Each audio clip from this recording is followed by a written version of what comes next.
Hello, everybody. This is Anna Karenina by Leo Tolstoy, Part 4, Chapter 15.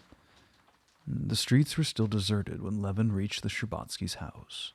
Everybody was asleep, and the principal entrance was still closed. He went back to the hotel and asked for coffee. It was the day watchman who brought it to him, not Yegor. Levin wished to enter the conversation with him, but unfortunately somebody rang and he went out. He tried to take his coffee, but was unable to swallow the piece of kalach that he had put in his mouth. Then he put on his overcoat again and returned to the Sherbatskys' house. It was just 10 o'clock, and they were beginning to get up. The cook was going to market. He must make up his mind to wait at least 2 hours longer. Levin had passed the whole night and the morning in a complete state of indifference to the material conditions of existence. He had neither eaten nor slept, had been exposed with almost no clothing to the cold for several hours, and he not only was fresh and hearty, but he felt freed from all the slavery of body, master of his powers, and capable of the most extraordinary actions, such as flying through the air or jumping over the top of a house. He roamed about the streets to pass away the time, consulting his watch every moment or two and looking about him. When he saw that day, he never saw again. He was particularly struck by the children on their way to school, the pigeons with ever-changing plumage flying from the roof to the sidewalk, the saikis powdered with flour that an invisible hand was arranging in a window. All these things seemed extraordinary. A child ran towards one of the pigeons and looked at Levin, smiling. The pigeon spread its wings and shone in the sunlight through a cloud of fine snow, and the smell of hot bread came through the window where the saikis were displayed. All these, taken as a whole, produced so lively an impression on Levin that he began to laugh aloud. After going around by the Gazetnaya and Kislovka streets, he went back to the hotel, sat down, placed his watch before him, and waited till the hands pointed to the hour of noon. When it struck 12, he went on the steps of the hotel, and the izvoshchiks with happy faces surrounded him, disputing as to which should offer his services. Evidently they knew all about it. He chose one, and not to offend the others, promised to take them some other time. Then he drove to the Sherbatskys'. The izvoshchik was charming, with his white shirt collar above the kaftan surrounding his strong red neck. He had a comfortable sleigh, more comfortable than ordinary sleighs. Such a sleigh as Levin had never seen before, drawn by a good horse who did his best to run without making the least progress. The izvoshchik knew the Sherbatskys' house. He stopped before the door, flourishing his arms, and turned respectfully towards Levin, saying, "Whoa," to his horse. The Sherbatsky servant knew all about it, surely. That was plain from the look in his eyes and the way he said, "No, it's a long time since you've been here, Konstantin Dmitrich." Not only did he know what had happened, but he was full of delight and tried to conceal his joy.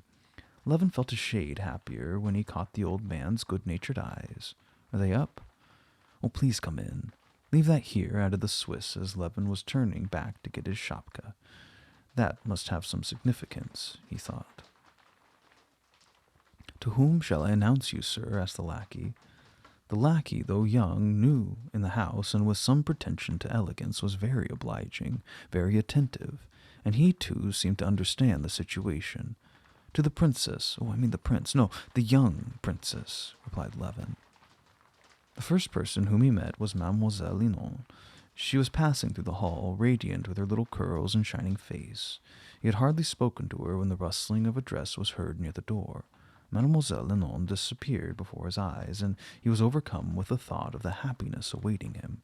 Hardly had the old governess hastened away when little, light-tripping feet ran over the floor, and his happiness, his life, the better part of him, that which he yearned for so long, drew near. She didn't walk. Some invisible power seemed to bring her towards him. He saw only her bright, truthful eyes, filled with the same timid joy that filled his own heart. These eyes, shining nearer and nearer to him, almost blinded him with their light of love. She stood before him, almost touching him, and she placed 2 hands gently on his shoulders, and then she gave herself to him, trembling and happy. He folded her in his arms and pressed his lips to hers. She, too, after a sleepless night, had been waiting for him all the morning. Her parents were perfectly agreed and happy in her happiness. She had been on the watch for his coming. She wanted to be the first to tell him of their happiness. Shy and confused, she hardly knew how to carry out her plan. She heard his steps and voice and hid herself behind the wall to wait till Mademoiselle Linon had gone. Then, without questioning further, she came to him. "Now let's find Mamma," said she, taking his hand. For a long time he couldn't utter a word because not only was he afraid of lessening the intensity of his joy by words, but because his tears choked him. He took her by the hand and kissed her. "Is it really true?" he said at last in a husky voice. "I cannot believe that you love me." Oh, she smiled at his tway and at the timidity with which he looked at her. "Yes," she replied, slowly lingering on his words. "I'm so happy." Without letting go his hand, she went with him into the drawing-room. As soon as the princess saw them, she almost went into hysterics. Then, running to Levin with a sudden energy, she seized his hands and kissed him, bedewing his face with her tears. "So all is settled? I'm delighted. Love her. I'm so glad. For you, Kitty."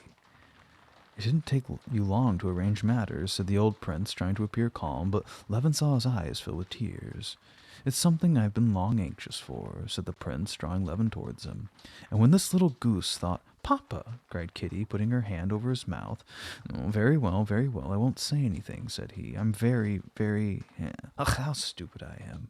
And he took Kitty in his arms, kissed her face, her hands, and then her face again, blessing her with the sign of the cross. Levin felt a new and strange affection for the old prince when he saw how tenderly and fervently Kitty kissed his great strong hand.